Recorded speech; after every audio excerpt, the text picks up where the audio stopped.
here's the actual situation. I just got off work. It is 11:20 at night. I got wine, Cheetos. Okay. I'm meal prepping. I'm trying to be good about my snacking. The problem is I love desserts and I love Cheetos. So every day I have a snack box that I put them in to make sure I don't overeat my desserts and my Cheetos, okay? I'm fine. I'm mentally fine. Don't worry about it. Mom, I know you'll be watching this video. I'm totally texting you right now. For those of you who are new here, I am usually not this unhinged. I promised in my first video that I was going to have a video of me talking about a server budget. I am a woman that commits to her word, and this is me committing to my words. We won't keep our stories untold. Something about the style, you can't see it coming. Alrighty, hello internet. Hello there. So, in my video of the week of my life, my first video that I posted on my channel, please go watch it. It is amazing. No, it's just me talking about my life. But I mentioned that I was going to make a server budget video, a budget video where I talk about how I budget as a person that gets compensated in cash. I filmed this video before and I watched it and I had no idea where I was going with a lot of things. I'm gonna try and explain it better this time around. And if I don't, then hopefully God will get you to the point where you can understand this video. I talk a lot, I over-explain things, and it makes sense in my brain, but I don't know how much it makes sense to you, and you're a smart person, so I'm not worried about the intelligence aspect.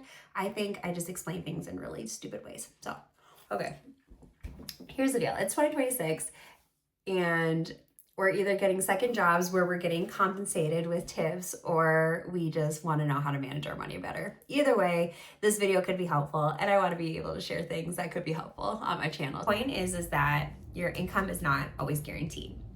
And what makes a relationship with money and tipping tricky is that there are jobs where if you are a server and you make your money, it goes on your paycheck, you get paid bi-weekly, it's normal, it's great. It's not always gonna be consistent money, but you expect that 2-week payout and you kind of, work off of that. For me, and a lot of the jobs I've worked, my situation is that I go to my job, I make my money, and I walk out with the actual cash in my pocket. That cash is paid to me that day. It's just overall, I finally learned a great way to budget that makes sense with my lifestyle and how my jobs work, okay?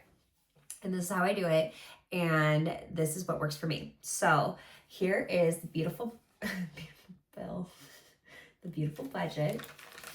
So I made this for us.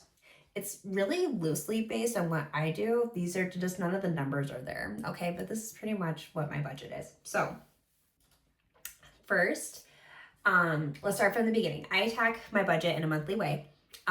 So there's a point where this one, I'll duplicate it when I go get closer to June, the last week of May, I'll change it to June 26th. Boom. And then all of a sudden there's a May version, June version. I would change this to, June. Okay.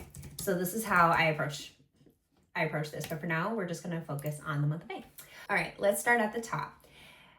I will put here just when I want the budget to start. I go into my bank account, I put down that I want it to be showing monthly increments, for example, and show that it, not like, the last 15 days, the last 20 weeks, how bank accounts are. You can kind of filter to kind of show, okay, these are all the transactions for the month of May.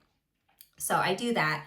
The thing is, the start date could vary, okay? There's sometimes where you'll pay, let's say I had an April student loan payment come out, I paid it at the end of April, but maybe it came out, it didn't finish processing till like May 1st, that happens. So ideally, I want this to be all of May's expenses. I don't care what happened in April. So if it was student loan that was meant to be associated with April, I want it to be associated with April. So the start date could vary. It could start on May 2nd. It can start on May 3rd. It doesn't matter. But ideally, you just want to put up here just so you know that all the transactions that you're going to deal with is going to be after this time. So I'll just say start date was May 1st. That's fine. Okay. This is simple. This is staying in my budget.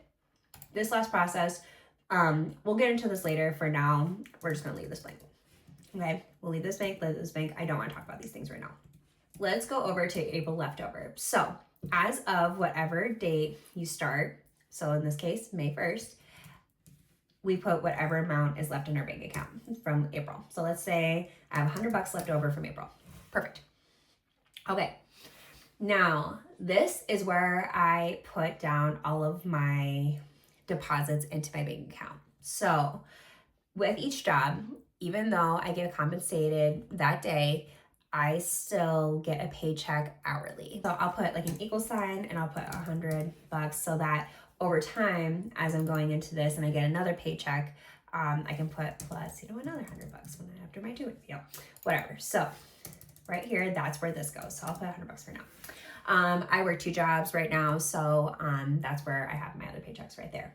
Okay, Venmo cash outs. If you are like me and my husband, we share our bills pretty down the middle. On that note, we will Venmo each other a lot of, if like he's paying like these bills, I'll Venmo him, blah, blah, blah.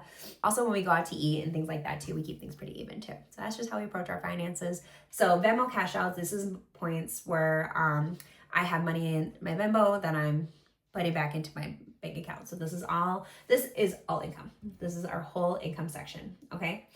Now, I don't go to the bank every day and deposit my cash. I have it all in a box. And then once a week, I go to the bank and deposit a full amount. And then I use that money to pay bills and things like that. But I'll hit the check mark saying, yep, I've deposited my money. And let's say that week I put in $700. I do this each week. Some months have 5 weeks, some months only have 4. So on the 5th week, I'll just put like 0. At the bottom, this will calculate it all. And then my total costs will be reflected right here. How much all my bills end up costing. The difference, ideally, I need this to be not red. This has to be not in the hole, okay? Let's go over here to our bills. Now again, the point of the budget is to put everything in order. I like to put my debts at the top. The reason why is because when I eventually pay down my debts, I like there to be a bunch of zeros. And as the zeros go down and down over time.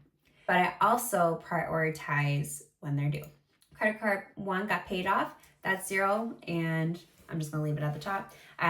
Let's say in this situation, I have 2 basic credit cards, and then I have 2 shopping credit cards. So in my real life, I have 1 Victoria's Secret credit card and 1 Kohl's credit card. I love those stores very much.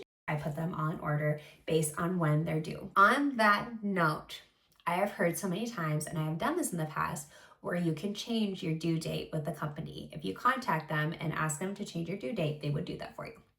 So keep that in mind. If you're getting to a point where you're like, oh my God, everything is due like on the 1st, I hate this. I want to like kind of spread it out throughout the month. And you think the 15th would be a better due date for your card, go ahead and put that in. That's totally fine. That is very much something you can do. If one company doesn't do it, another one will. And you'll be surprised. I think the only thing I've ever ran into in my life that doesn't do that is like apartment complexes. And that's just because of fair housing rules. I used to work in apartments. I know, I promise. So in this case, I have these 2 cards are paid off. So I'm gonna bullet. I don't need to worry about them. They're done. And then let's say this card is due the 7th. And then let's say this card is due the 12th. And do the 12th. And let's say this one is due, this is a monthly fee. So monthly fees are like for like apps, like things that come out of your phone, like I pay for Epidemic Sound. That's a company I use my music for my YouTube videos. Epidemic Sound's one that comes out monthly. I have some apps on my phone that come out monthly. I have like my language learning app that comes out monthly. So that's where this is for. Okay, so it's those monthly fees. So I can put like Epidemic Sound is one. I can do, my Speak app. That's one I use. I love it. My Speak app, whatever apps. And then again, due dates, because I do the 19th. No. Do the 21st. Okay. Boom. Okay. So, and this is of course what's due. So let's say I need to have $100 here. That's due. I have $100. I racked up a lot of debt. Of course, always. Let's see. Epidemic Sound. I paid maybe like $13. I don't know. And Speak, I paid like $20. Okay, so again, what you're doing is you're just putting things in order based on when they're due. That's it. One at a time, you're raising enough money, you're working enough hours to where, okay, this week, whatever is happening this week, let's say this week is the 7th and the 12th. You just need to make whatever amount of money is due in the 7th, month, and 12th. In this case, I just need to make $200. And once that's done, I go to the next week. Okay, I need to get $13 to Abigail Sound, and I need $20 for a speak, and that is it. It's that simple, okay? Not groundbreaking at all. Now, let's move on to things that don't have a due date, but you still need to pay them. So, sometimes what I like to do, so let's just pull up a calendar. Let's make it easier, all right? Okay, here's a basic calendar. Cute, right? Okay, so let's first, before we even play with the calendar, let's just plug in these numbers. So let's say you owe $400 for your car. Student loans, oh my God, I forget student loans. Oh, I hate student loans. 300, you know, right? For house bills, let's say we do $100 for phone and you're paying $600 in rent, okay? These are numbers I make up. I don't think anybody pays these numbers as of 2026, but this is just for show, okay? Let's go to here. Let's go to debt snowball. I want to do $200 for my debt snowball every month. Savings, I'll do $100. Investments, we'll leave that 0 for now. We're not paying that off until we get our debt paid off, okay? Here, I'll do this.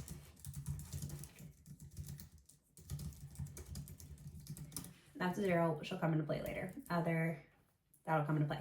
Okay, so now our monthly bills are around $2,000. So ideally, we need to be making $2,000 a month. There you go. Now you know how much each week you should be working toward, okay? Okay, so here we are. It's May 2026. Here's a beautiful calendar. Okay, we know that this week I made $700. I put it in let's say today is the 4th, okay?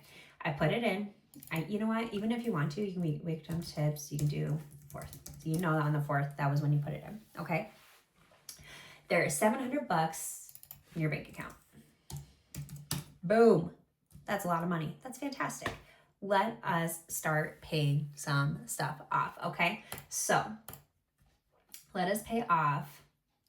Let's do this one that's due the 7th, okay? Let's go into our bank account. Let's go pay that money. Boom, we're done. We got it. All right, that's done. When I pay it, I don't bold this yet because I want it to actually process in my bank account. That's where this line comes in. The last process, let's say, so far, if I log into my bank account, it says that I last processed something on 5/03.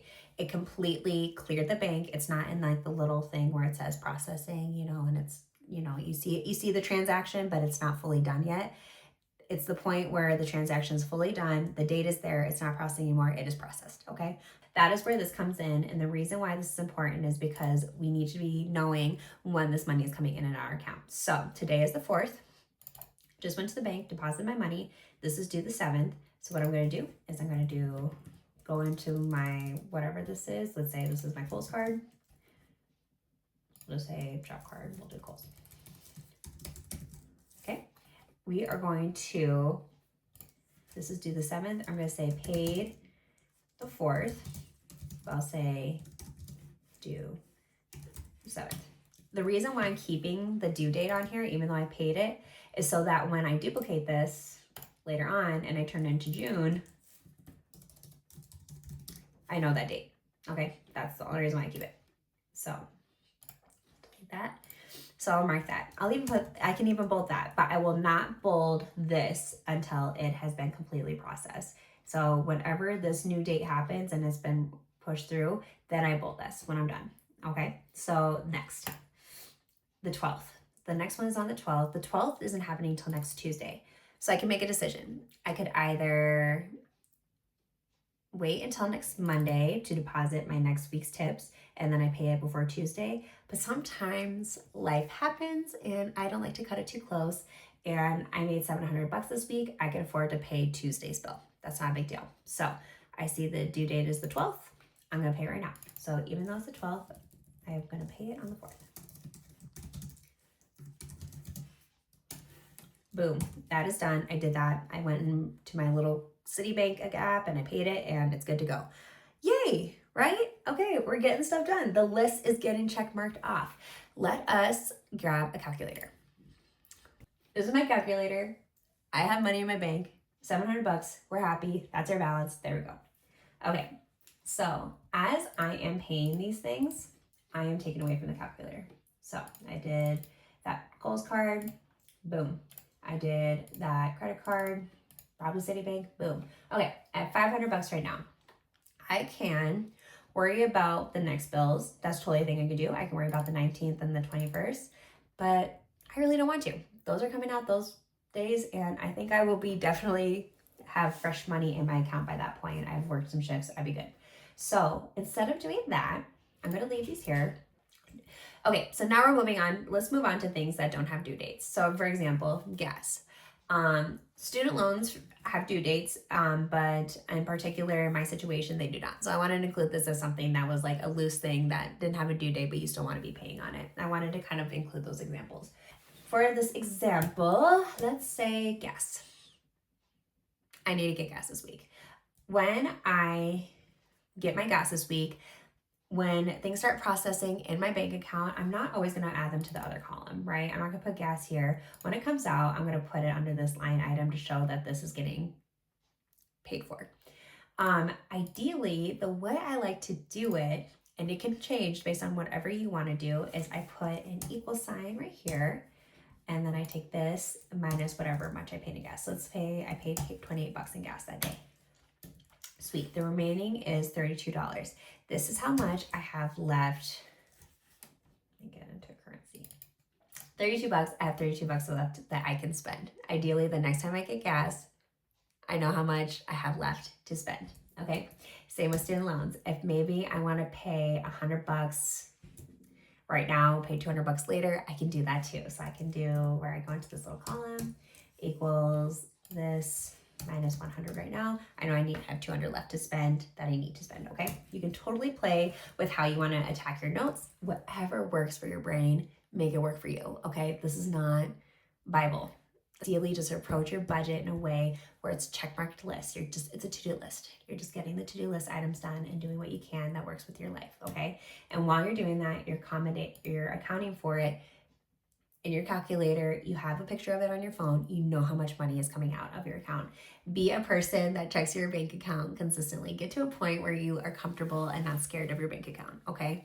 If I can give one piece of advice, and I feel like that is very not controversial, when in doubt, keep knowing what's in your bank account, okay? It might depress you, might make you upset, but over time, it will not. It will become a thing that you will feel empowered by because you just know the number, regardless of it's a good number or a bad number, you just know it.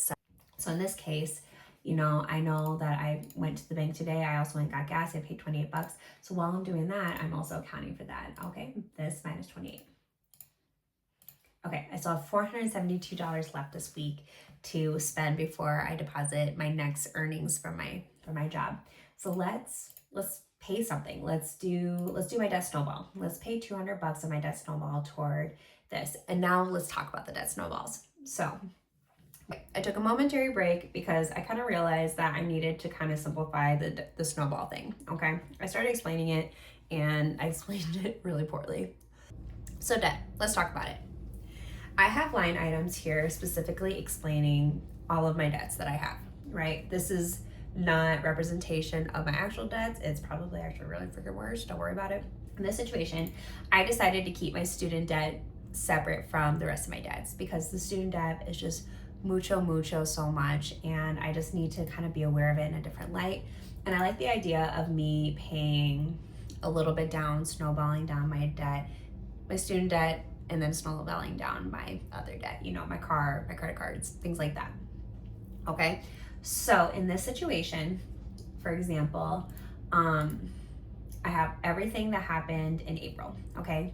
Even though we're in May, we're not gonna worry about filling this out in May, not until it actually starts getting paid. So maybe this one we don't have to worry about, it's zero, but we're gonna be paying down student loans, okay? We're paying $300. Most websites, when you pay 300 bucks for your student loans, you have no idea where they go. That's why I kind of have them separated. And ideally, over time, as they get paid, I can be like, okay, so 90 of, like, we'll say 100 of it went here, 200 of it went here, whatever the case may be, it would be, so like this would be like 990, or no, this would be 900. This would be, you can say 200 went to that. Okay, so ideally that's going to be different as you're paying these student loans. Okay, as you're paying that whatever monthly payment is, these numbers are going to turn out differently in that. So essentially by the end of the month of May, that is where this portion of your budget will be filled out. But right now we just know that in April, these are where the numbers turned out. So this is the numbers that we are at this point, beginning of May. Okay, same with the regular snowball, the regular debts we have, you know, whatever money we end up paying. So let's say I paid to my credit card, what was my minimum payment? $100, you know, so I do equal sign that 500 minus $100. There you go. $400 is left in my debt, and ideally this debt's going down. And the idea with the snowball is that once this is down to zero, so let's say 300, 200, 100, and then it's zero, ideally that next month I'm taking all of this money that I paid in my debt snowball and I'm adding it to the next month, and that is what snowballing is. Okay, there's way better videos that explain that than what this is, but I'm trying to keep this video not so chunky. Okay, I'm trying not to bore you to death. I'm trying not to give you too much information because I like to do that and I don't want to do that in this video. So just know, look up what debt snowball is, pause this video, look it up, and then come back and we can incorporate it in our budget. Okay, let's go back to the fact that we have $472 left for this week to spend, and let's finish off this video. So at 472, what am I going to spend it on? That's where that conversation came into play. Whereas that I decided I wanted to spend it on my debt snowball. So I have $300 that I'm going to put toward my snowball. So the lowest one I have is my credit card. So let's go back to credit card number 2, whatever it is, Citibank, Capital One, whatever you got, and pay $300. Okay, we can do that and say paid the 4th. Boom, that's it. That's done. And we took it off of here. Okay, we still have $172. Do we want to go to zero? No. Do we want to have a little bit of money left to play and have fun? Yes. You have accounted for so much of your bills already. You should let yourself have a little bit of spending money. But I always keep it around $100 in my account, okay? So sometimes I like to go crazy. Sometimes I would just do $100 and just be living off of $72 until I get paid next.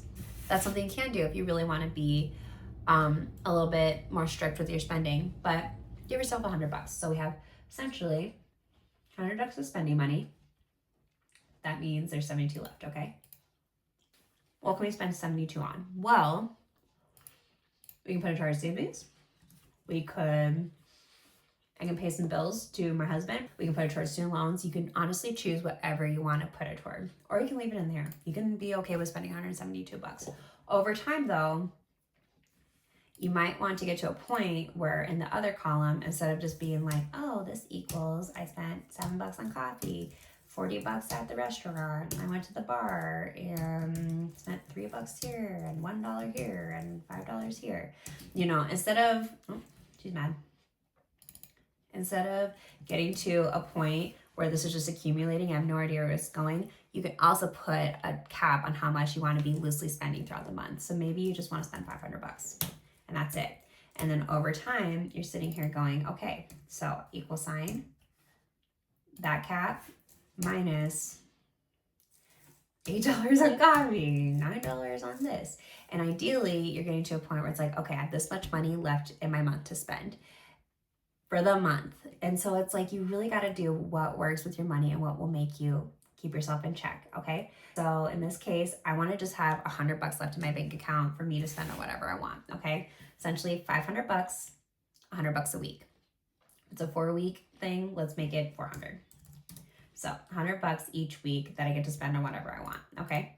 So let's put a little bit in savings. We'll do an equal sign. The savings, which is 100 minus 72. Boom. Next time I get a chance, I have $28 I still need to put into my bank account. This minus 72. I have $100 left in my balance. I have a bank balance of $700 right now, but when all the bills are done processing and said and done, my actual balance is $100. And as everything processes, when you look at your bank account later in the week, when the process is all good to go, it's just $100, okay? And what I like to do is, because I'm doing this calculator on my phone, usually I'll screenshot this, have it in my photos, and then whenever I make a purchase or do whatever, I'll just take that. And so let's say I went and got coffee today and it cost me $5.90. Sweet. Now I know that this week I only have $94. So it's not me constantly logging into my bank account. It can also be me just inherently knowing that, okay, no, I went and got coffee the other day and now I only have 94 bucks left to spend this week. And that is how I budget in a healthy way. And I hope I explain this in a way that works. Oh my God, I hope I explain this in a way that works. And please, again, comment whatever questions you have in the thing. I'm more than happy to explain it to you. I'm more than happy to do a redo video of this. But ideally, once you get the hang of it and once you create your version of this that works for you, this will really help you feel like your money's going someplace and it's making a huge difference in your life as you start to manipulate and play games about like ways that you can pay off things faster and be like, okay, this week I can pay, if I can make a little bit more money this year, I can do this and this. It's become a way for me to really have a great relationship with money. And I want it to be something that can maybe help you too. That's why I really want to make this video. Thank you so much for sticking around. I think the budget looks good for now. We're going to save her. And we're going to be happy. I will include this in the description box. And by the end of this month, hopefully over time, as you are making money, and each week you're making another 700 bucks. Let's say this week you picked up a shift. You made a fucking 1,000. Yeah, it was a good week. Yeah, you did. All of a sudden, you have an extra money that could either be left over into the next month, or it can be just going to you and all of your goals, okay? So thank you so much for watching. I think we are officially done. It is an hour later. That's okay. I don't mind that at all, actually.